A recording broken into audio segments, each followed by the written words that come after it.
Hey guys, Tyler and Brent here from AMA Warehouse. We're just going to go over some of the core essentials needed for your next adventure ride. As with your road riding gear, obviously you need helmets, jackets, pants, boots. We'll discuss some of the features and where they differ and why you need those. So the next essential for your ride would be jackets.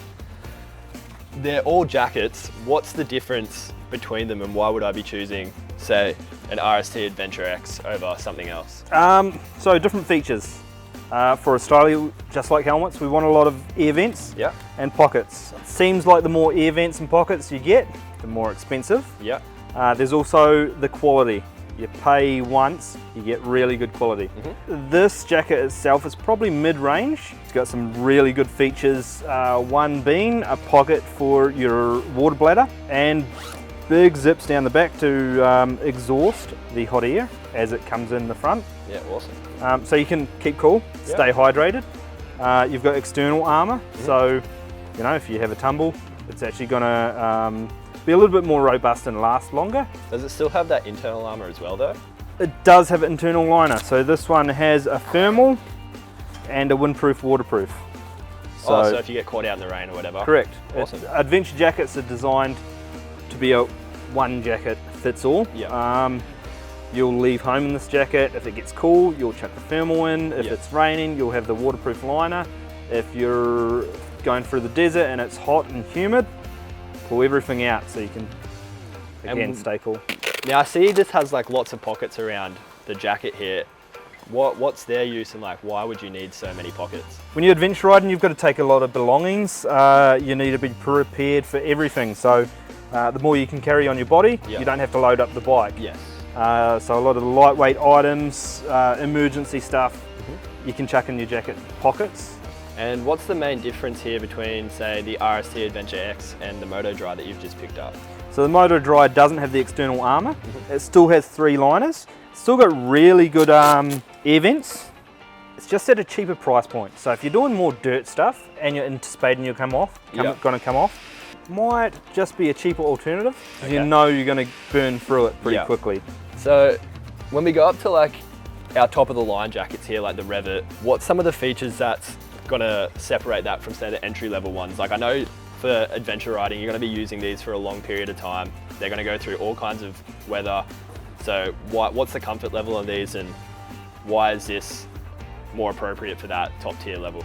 The Revit is actually designed for European conditions.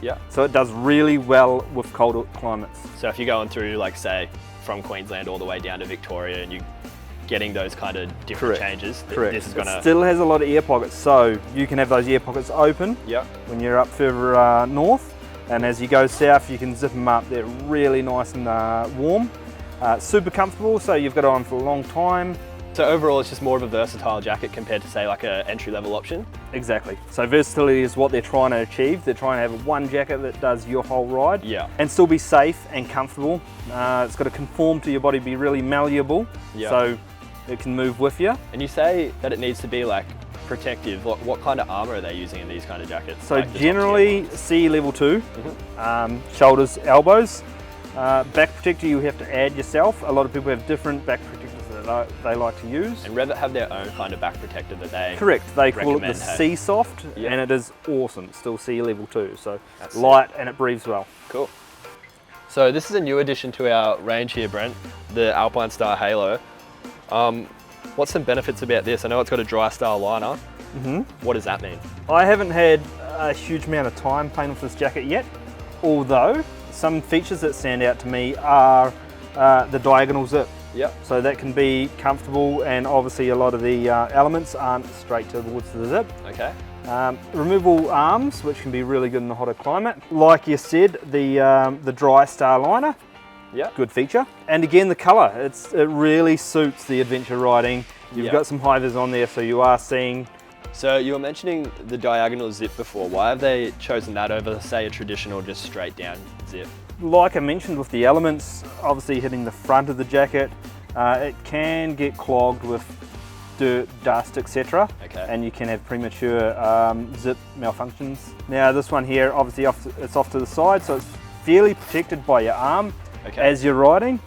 And it's off to the side, of course. And it's tucked away a little bit there as well. Hey? Correct. Another feature about this is the frontal pocket here that folds away so you get a lot of airflow. With adventure jackets being like obviously for all kinds of weather conditions, what's the deal with the rain shell that this comes with here? This is a unique jacket. We haven't really had one that has the same feature yet. So this rain shell actually can be pulled out of the inside and go over the outer of the jacket, which keeps it fully waterproof, of course, when it's pouring down, not just a light mist of rain. More waterproofing is good. And that's paired up with DryStar as well, hey? Yes, that is the same DryStar liner. Okay. As is the inside. Cool. So we've covered some of the core essentials needed for our next adventure ride. Is there anything else you want to touch on, Brent? There are a lot of other items that we'll touch on later on. Accessories, bladders, luggage, farkles as they like to say. Cheers guys, thanks for watching. Thanks guys.